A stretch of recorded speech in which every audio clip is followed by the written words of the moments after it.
Toute vérité avec Charles Kedrebigo à 7h passées de 20 minutes.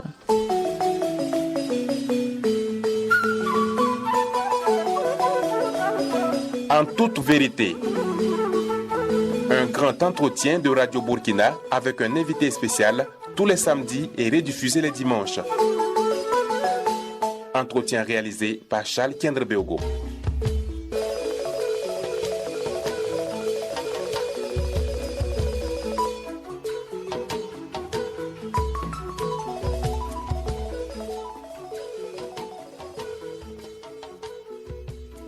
Mesdames, Messieurs, bonjour. En toute vérité, reçoit pour vous le Saman-Naba Kwanga II, ministre du Moro, président de l'OVCE, l'Observatoire des valeurs culturelles et éducatives. Bonjour Naba. Bonjour. Au début, vous optez pour des études de droit à Paris. Comment à l'époque vous vous êtes retrouvé dans cette capitale européenne alors que vous-même vous étiez prédestiné à la tradition? Et je tiens tout d'abord à préciser que je remercie Sa Majesté le Moro Naba et ses ministres d'État. Vous avez dit que je suis un de ces ministres. Je qualifierais beaucoup plus de notables de la cour du royaume et pourquoi pas de l'Empire, et nous pourrons nous expliquer pourquoi. Et ceci dit, après le contingent spécial de la classe 72 au GIFAV, c'est-à-dire groupement d'infanterie des forces armées voltaïques, et le baccalauréat série scientifique, j'ai été orienté en droit et expédié en France à l'université de droit de Dijon en France. 2 ans après, j'ai été m'inscrire en année de licence puis de maîtrise à l'université de Paris 1, Panthéon-Sorbonne et à Paris 6, Créteil. Pour le DSS en droit des affaires, j'ai fréquenté l'université de Créteil, Paris 11. Notons en passant qu'un de mes professeurs en travaux dirigés, TD, a été le président actuel de la Guinée, Alpha Condé. Notons que j'ai été aussi membre du bureau de la FEAN, Fédération des étudiants d'Afrique noire en France. Mais vous gardez toujours des contacts avec le professeur Alpha Condé? Il est très occupé. Il est très occupé, voilà. Vous n'avez plus de cette race. Voilà, sauf quand il venait au Burkina ici. Oui. Et de l'Association des étudiants voltaïques en France, AEVF, entre 1977 et 1980. Je suis rentré pour les vacances au pays et j'ai appris qu'on recrutait des étudiants ayant au moins le bac plus 4 en droit ou en économie. J'ai passé le test et sans attendre le résultat, je suis reparti à Paris où j'avais un emploi. Vous deviez travailler en tant que quoi? C'est-à-dire en tant que moniteur, oui. Pour essayer d'encadrer des débutants en droit, en fait. Apparemment, vous étiez prédestiné à l'armée, ou bien? Vous parlez de GIFA? Voilà, c'était une obligation. Oui. Et nous l'avons accompli. Mais sinon, nous avons, après quelques mois, les 3 mois essentiellement, estimé que cela ne me convenait pas. Surtout qu'il faut d'abord exécuter. Est-ce qu'il n'y a pas une incompatibilité entre prince et armée? Est-ce que ça va ensemble? Je n'avais pas pensé du tout à être chef. Oui. Et je vous expliquerai pourquoi tard, après. Okay. Mais tout est-il que au niveau de l'armée, comme on dit, la discipline étant la force principale des armées, j'étais beaucoup plus démocrate, donc j'avais pensé que c'était mieux que je m'oriente plutôt dans le cadre du civil que être militaire. Donc du droit, certainement, on vous retrouve aussi aux impôts à Clermont-Ferrand. Quand j'étais reparti en France sans attendre le résultat, des parents m'ont appelé que j'avais été retenu par la Direction générale des impôts. J'ai hésité et finalement, je suis rentré à la veille du coup d'État du CMRPN du 25 novembre 1980, celui de Seyss Herbo. Vous êtes revenu au pays? Je suis revenu au pays. Tombé sur ce coup d'État? Voilà, la veille. Est-ce que vous pouvez un peu ouvrir la parenthèse? Ça a été comment? Nous étions plus ou moins surpris, mais pas totalement, parce que en tant qu'étudiants révolutionnaires, nous savions que la situation était dans l'impasse. Avec le mouvement des syndicalistes, on ne savait pas où le pays allait. Donc, il fallait nécessairement un changement. Mais certains ont caractérisé ce coup d'État de quelque chose de béni. Oui, apparemment, on parlait de coup d'État béni. Coup d'État béni. Pourquoi alors? Coup d'État béni parce que le changement était une nécessité. Mais il ne suffit pas de dire qu'on veut le changement. Le changement, ce n'est pas seulement prendre le pouvoir. Il faut des hommes, un certain nombre d'hommes qui vont diriger essayer en même temps d'être intègre et vivre, je pourrais dire, en fait, avec les masses pour essayer de résoudre leurs problèmes. C'est la seule façon parce que si on prend le pouvoir et on reste loin des masses, on ne met pas en avant la résolution des problèmes des masses, à savoir se loger, se nourrir et se soigner, par exemple, c'est vain. Mais apparemment, c'était un coup d'État militaire.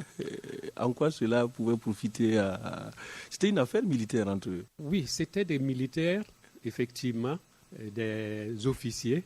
Mais bon, nous autres, nous ne sommes pas bien sûr engagés dans cela et on était loin de cela. Et d'ailleurs, même quelques mois après, la Direction générale des impôts m'avait retenu avec 2 autres inspecteurs pour repartir en France à Clermont-Ferrand, l'École nationale des impôts de Clermont-Ferrand, pour faire la formation de 2 ans. Donc ce coup d'État ne vous a pas empêché de retourner en France? Non, ça ne m'a pas du tout empêché. Et par la suite aussi, quand je suis revenu, j'ai eu l'occasion de repartir aux États-Unis pour un stage, repartir aussi en Italie, à Rome, pour l'Institut du droit du développement, par exemple. Et c'est quand je suis revenu finalement après tout ça que j'ai occupé un certain nombre de postes, dont directeur juridique de la maîtrise d'ouvrage de la Compiègne, le barrage hydroélectrique. Oui. J'ai été le secrétaire général du Conseil révolutionnaire économique et social, CRES. Par la suite, j'ai été membre du comité exécutif du Front populaire et chargé de l'Union des jeunes du Burkina. Mais après, par la suite, je pourrais vous dire pourquoi, autant dans le cadre du CNR et autres, avec le 15 octobre, je n'ai pas vraiment été associé compte tenu du fait que j'avais des déplacements, notamment, comme je vous ai dit, des stages et autres à l'extérieur. Et puis, beaucoup de choses et sont aller à la passées Compiègne surtout. Pendant que vous étiez à l'extérieur. À l'extérieur, oui. Ou bien même Mais aller vous avez souvent à occupé quand Compiègne. même des postes au temps de la Révolution? Oui, Oui. effectivement. J'avais quelques postes, mais pas politiques. Ce n'est qu'après le 15 octobre 1987 que j'ai été sollicité après. Mais ça aussi, c'était quelque chose de démocratique puisque j'étais, dans le cadre de mon secteur, un des responsables des jeunes. Et ainsi de suite jusqu'à une certaine élection des jeunes au niveau national pour représenter les jeunes dans le cadre du Front populaire que nous estimions pouvoir faire la rectification de la révolution qui avait été nécessaire mais qui n'a pas abouti compte tenu du fait que le centralisme démocratique a été utilisé à outrance, notamment par le regretté président Thomas Sankara, que nous admirions bien, mais il n'a pas su essayer de travailler beaucoup plus étroitement pour que les autres ne se sentent pas un peu froissés. En tant que prince, cette révolution, est-ce qu'elle passait au niveau de ce cercle de princes où apparemment les chefs ont été rudoyés? Oui, mais c'était une erreur de la révolution d'août, dans la mesure où, quand on dit la révolution, la féodalité à bas, c'est se reporter à la féodalité du Moyen-Âge, ce qui se passait en Europe. En Afrique, ici, et particulièrement au Burkina, et la chefferie, en fait, était partie intégrante des masses. Et d'abord, pour élire le chef, c'est de façon démocratique. On n'a pas attendu que le colon vienne nous apprendre ce que c'est que la démocratie. C'est ainsi que pour être chef, on ne peut pas aller seul. Il faut plusieurs candidats. Et le conseil de famille ou le conseil du royaume fait le choix. Donc, par rapport à cela, nous estimons que ce soit ce qui s'est passé ou présentement, il faut que cette démocratie soit réelle et non biaisée, notamment parce que j'ai des doutes, sincèrement, quant à la réalité de la démocratie dans nos pays. Parce que c'est, comme on peut dire, la plutocratie. Plus vous avez de l'argent et plus c'est vous qui avez plus de chances d'être élu. Effectivement, on voit qu'aujourd'hui, la donne économique est très importante. Des gadgets donnés aux électeurs, et cela biaise un peu ces élections. C'est ça, effectivement. Et malheureusement, d'une part, il y a la question de la langue qui ne permet pas vraiment à la paysannerie, à la classe ouvrière, je peux dire, de bien comprendre ce que vraiment la démocratie et certains principes pour éviter les écueils qui font que certains votent non pas en fonction d'un programme qu'ils ne connaissent pas, mais plutôt en fonction des individus ou de ceux qui viennent leur apporter quelque chose. C'est vrai qu'un chanteur disait que ton Ninapou, comme nos yeux sont ouverts maintenant, oui. Mais malgré tout, il y a encore du chemin à faire pour qu'on arrive à une véritable démocratie. De retour au pays, le Samandé, vous serez enseignant à l'ENAREF. C'est vrai. Avant qu'il y ait l'ENAREF, nous avions commencé en 1983, et d'ailleurs avec le professeur Laurent Bado au niveau de l'école du Trésor à enseigner, effectivement, pour ceux qui devaient devenir par la suite inspecteurs des impôts. Après, il y a eu l'ENAREF qui a été mise en place dans les années 91-92, mais nous avons continué à enseigner au niveau de l'ENAREF, le cycle A essentiellement.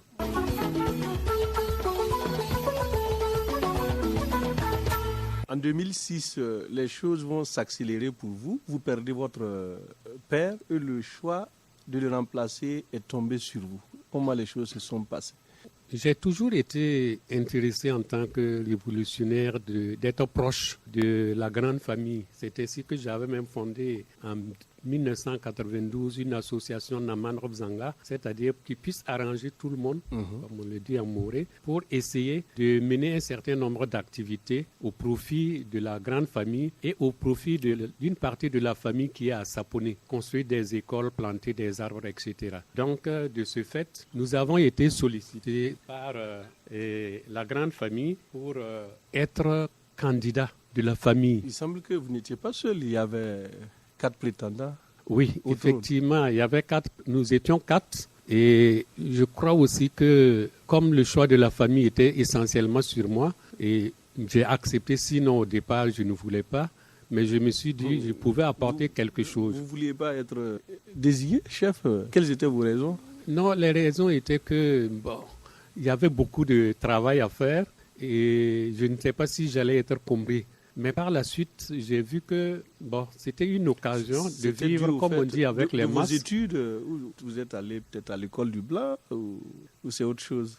Un peu, oui. Effectivement, le fait d'être allé à l'école du Blanc, et on a tendance à sous-estimer. Et je me rappelle même quand j'ai été intronisé, quelques camarades qui étaient même des ministres m'ont dit « mais qu'est-ce que tu es allé chercher dans cette galère ?»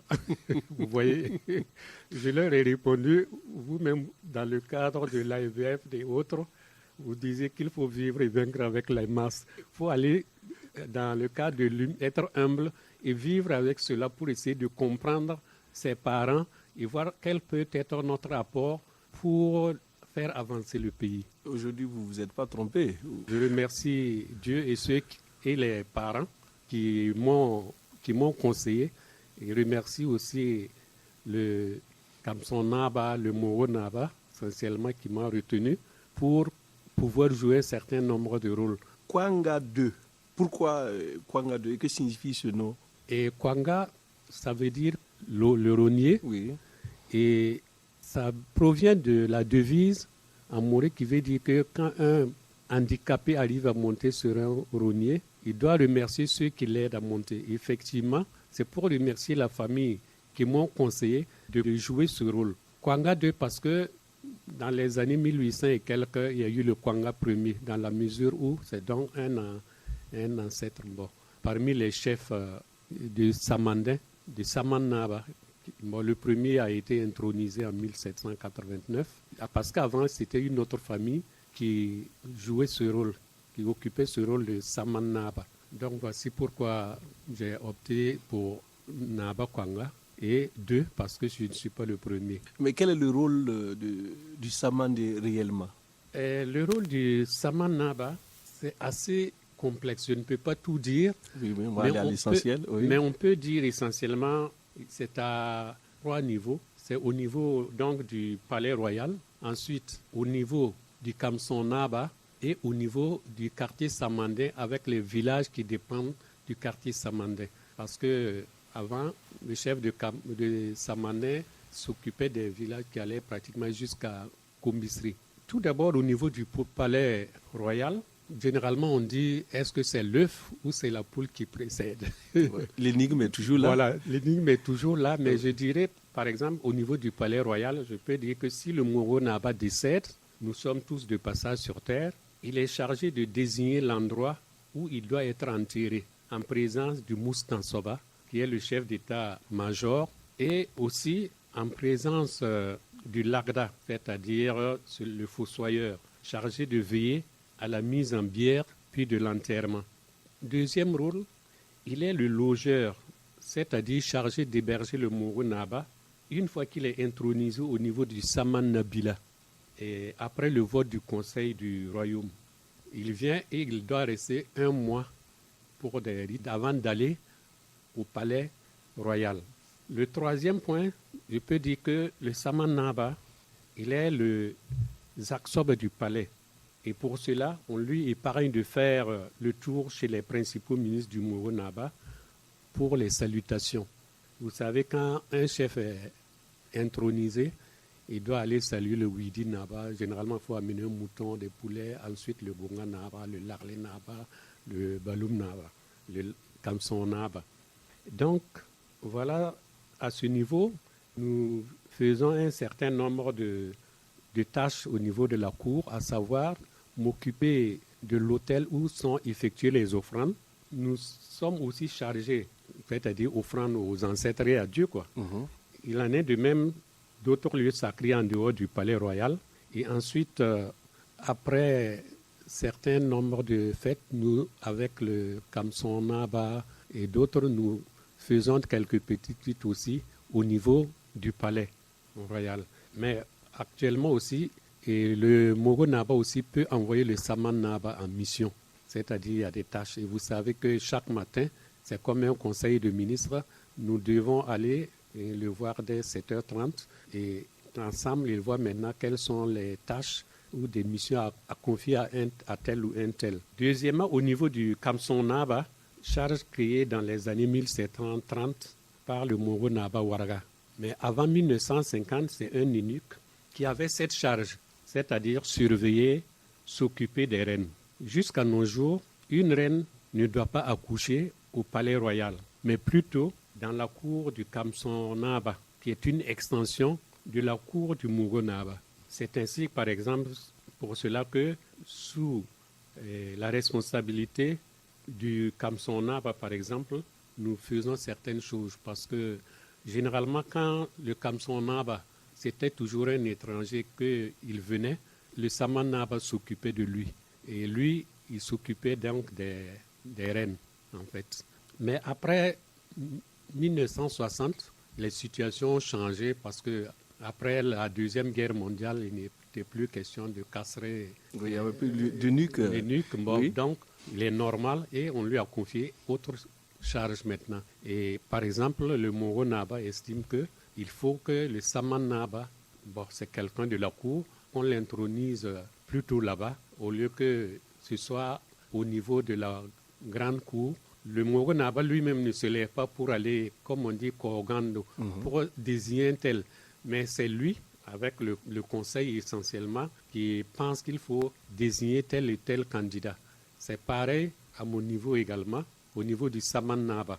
Parce que quand il y a les candidats, le Moro Naba, bien sûr, il faut qu'il choisisse son logeur en fonction aussi de certaines situations. Il décide que c'est un tel ou un tel. Et comme vous le savez, quand un chef décède, normalement c'est le premier fils. On appelle le Bikinga. Mais il faut qu'il mérite. S'il se trouve qu'il est handicapé, ou s'il a commis des actes qui ne permettent pas qu'il accède au trône. Voilà, qu'il accède parce qu'on pense qu'il ne pourra pas régner comme il faut. On peut désigner son frère ou un cousin, en fait. Naba, on est un peu pris par le temps, on ne pourra pas aller dans les détails. Oui. Mais l'actualité est marquée par la polémique au sein du palais, due à un livre qui devrait sortir, le livre du Lalé. Qu'en est-il exactement? On a lu dans les réseaux sociaux des réactions attribuées à des notables. Je trouve que c'est triste parce que, comme on le dit, le linge sale doit se laver en famille. Et je crois que par rapport à ces points-là, il y a eu une réunion il y a 2 ou 3 ans au sein du palais une réunion pour mettre les points sur les i. Et permettez-moi que je ne puisse pas aller plus loin. Aller dans les détails. Dans les détails, mais il faut aussi savoir que nos rôles ont un peu changé parce qu'avant l'arrivée du colon, vous saviez qu'il y avait les batailles, il y avait les guerres. Maintenant que le colon est arrivé et qu'il y a eu la République, les données ont changé. La chefferie s'occupe essentiellement de la médiation et de régler certains problèmes fonciers. Donc ça fait que ces tâches ont diminué. Et je crois que, comme vous le voyez par exemple chez le Bongo Naba, il y a des tâches qui étaient dévolues à tel ou tel. Maintenant, compte tenu de la compétence de tel ou tel, on peut l'amener à être l'interprète ou à faire ceci, cela au sein du palais. Mais est-ce qu'il n'est pas temps de codifier un peu ces rôles-là pour permettre à chacun de rester un peu dans son champ? Votre suggestion est une très bonne chose parce que nous avons mis en place en 2014 un observatoire des valeurs culturelles et éducatives. Et dans le programme de cet observatoire, nous avons effectivement prévu qu'il y ait une formation des chefs, mais qu'il y ait aussi un corps de déontologie. Nous avons prévu de faire ce travail avec le Centre de gouvernance démocratique CGD pour que les chefs puissent se faire respecter et puis respecter aussi ces sujets ou bien en tout cas la population. Ça, c'est la première des choses. Deuxième des choses, nous avons vu qu'il fallait un répertoire au niveau, en fonction aussi de chaque région, c'est-à-dire nous avons établi une cartographie coutumière par rapport à la cartographie administrative pour voir en fonction des royaumes ou des chefs suprêmes ou des émirs comment ça se passe généralement la succession et arrêter une bonne fois pour toutes au niveau de ces différentes régions quelque chose qu'on puisse respecter. Et s'il y a un problème, on peut se référer à ce document. Nous avons créé cette association, mais nous avons proposé les statuts aux différents rois, chefs suprêmes, émirs et autres en 2014, avant d'avoir le récépissé en 2015. Et nous avons connu effectivement un problème semblable, par exemple, au niveau du Liptako. Oui. Quand l'émir du Liptako est décédé, il y avait un problème entre le fils et l'oncle. Mais comme il existe un conseil supérieur de la chefferie coutumière et traditionnelle, ce conseil a tranché. Et nous espérons que pour ce qui se passe, par exemple... Oui, justement, l'actualité, c'est Fada, avec le Nungu, où il y a deux chefs aujourd'hui qui se disputent le même trône. Comment on peut arriver à mettre fin à ces genres de situations qui mettent tout le monde mal à l'aise? Non, je pense que c'est triste, mais nous avons espoir que cela va se résoudre. Au sein de notre bureau, nous avons le Diébado, c'est-à-dire celui qui est comme le Saman-Naba, les acteurs au niveau du royaume qui nous fait part.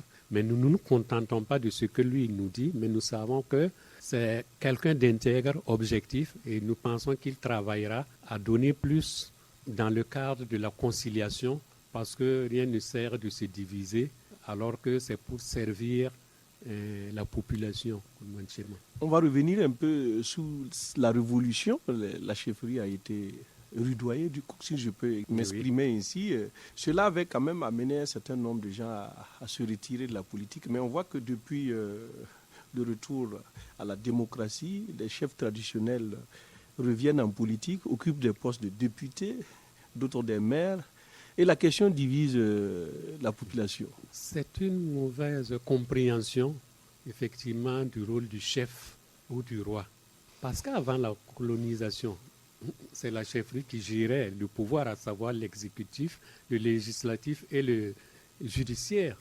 Cela lui a été retiré et avec la République, c'est un citoyen plus ou moins comme les autres. C'est vrai que les gens diraient que c'est un grand électeur, mais un grand électeur n'est pas privé de ses droits civiques. Il peut être électeur comme il est éligible. Maintenant, du fait que c'est un grand électeur, c'est mieux qu'on le reconnaisse, et je crois que c'est un peu reconnu dans la Constitution, que la chefferie a un rôle à jouer. Mais on n'est pas allé jusqu'au bout. Et dans le cadre de l'Observatoire des valeurs culturelles et éducatives, nous proposons qu'on définisse mieux la chefferie, qu'on lui donne ses attributs et sa place. C'est ainsi que nous pensons que si on donnait à la chefferie sa place, par exemple au niveau communal, le maire travaille avec les chefs de village, avec les chefs de secteur et il travaille également parallèlement avec les représentants des partis politiques qui sont les conseillers municipaux, pareillement au niveau du conseil régional et ainsi qu'au niveau national. Si les chefs sont dans des chambres à part, à partir de ce moment, on pourra dire aux chefs, il n'y a plus lieu de vous affilier à des partis politiques. Il faut vous retirer, vous n'avez pas à conquérir le pouvoir,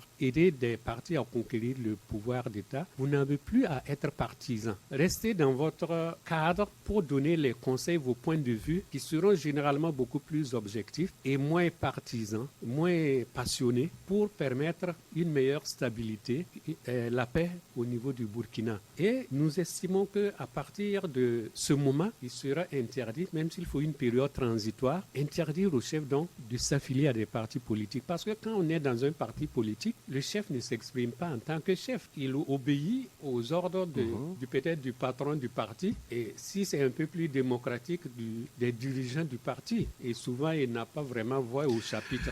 Mais est-ce qu'à votre sein, la proposition va prospérer? Parce qu'apparemment, d'autres continuent de créer des partis. Voilà, le Dima de Bousma vient de créer son parti. Est-ce que vous pensez que cette proposition va avoir l'unanimité? Ce qui n'est pas interdit est permis. Il est éligible. Il est éligible aujourd'hui, il peut le faire. Maintenant, c'est comme nous avons dit, tant que les partis politiques ne vont pas s'entendre avec l'administration pour donner un cadre à la chefferie, ça sera un peu l'anarchie. Un tel est là, l'autre est là, et finalement, on ne permet pas à la chefferie de jouer vraiment son rôle de médiateur et de stabilisateur, d'aider à gérer les conflits au niveau des villages, au niveau régional, au niveau national. Beaucoup ont proposé que la Constitution trouve une place à ces chefs, comme ce qui se fait au Ghana. Et voilà. Est-ce que cela est faisable au niveau du Burkina ici? Je crois que cela est une nécessité. Si on veut éviter que la chefferie qui est là depuis des centenaires puisse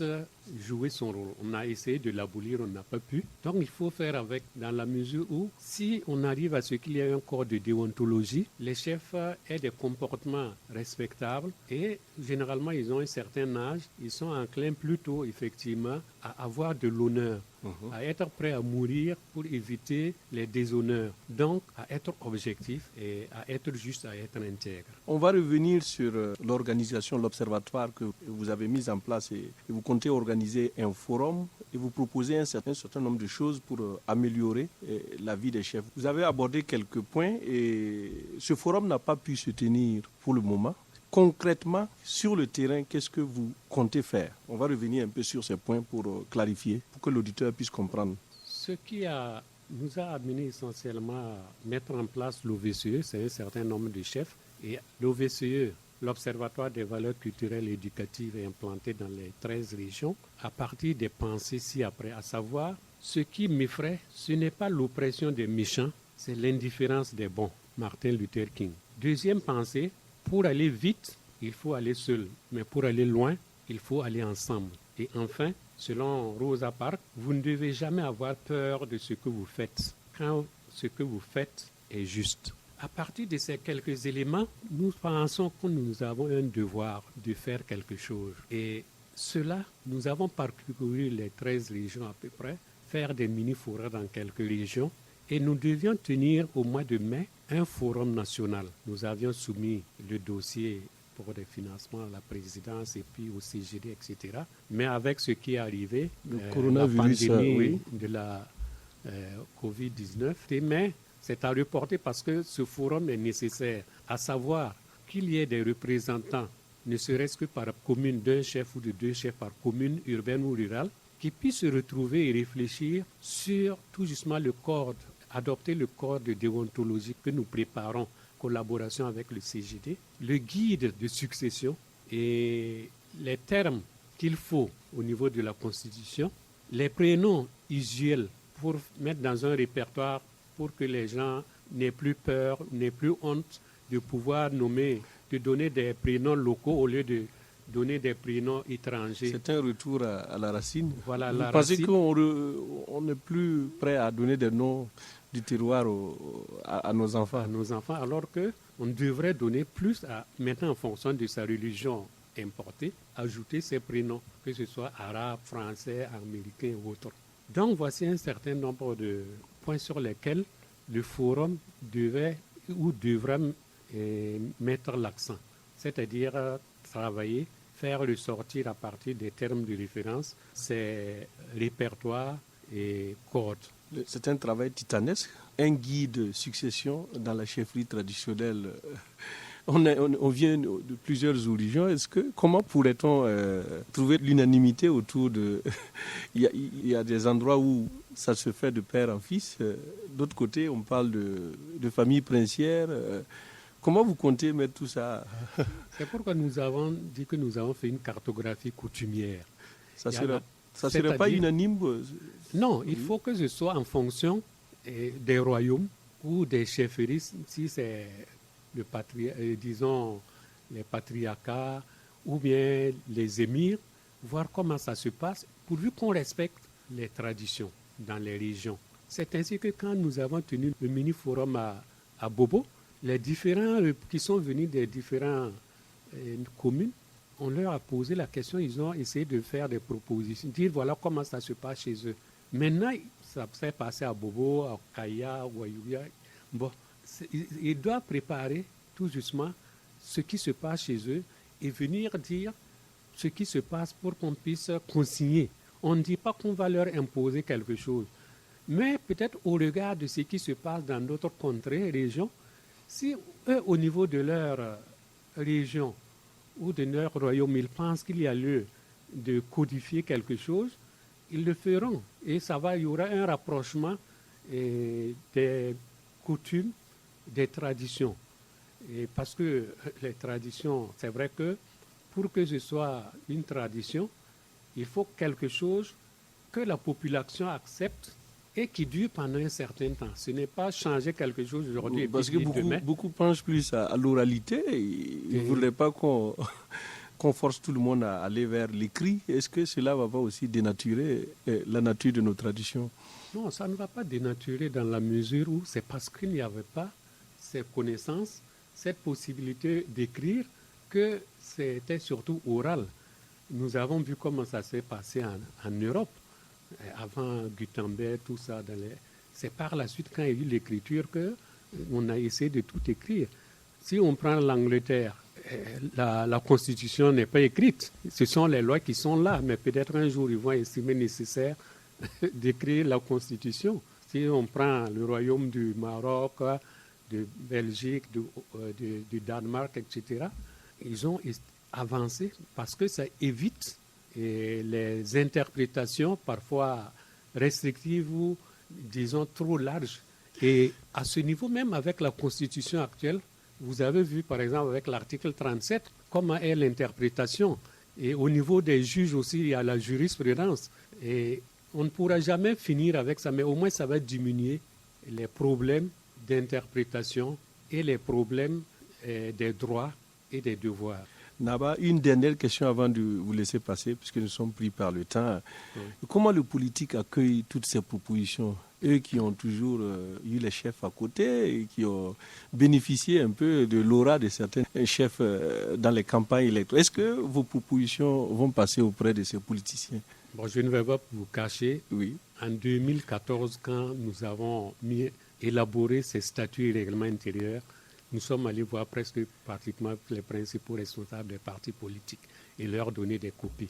Mais la majorité semblait indifférente et je sais qu'il y a malheureusement un des regrettés disait non, il faut laisser le statu quo, à savoir que les chefs...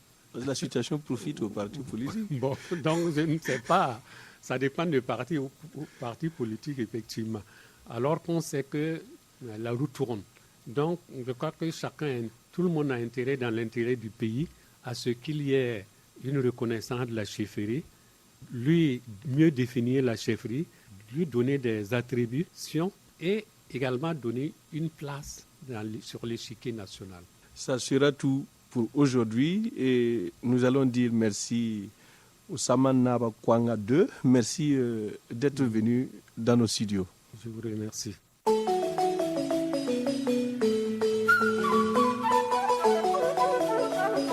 En toute vérité, Un grand entretien de Radio Burkina avec un invité spécial tous les samedis et rediffusé les dimanches. Entretien réalisé par Charles Kendrebeogo.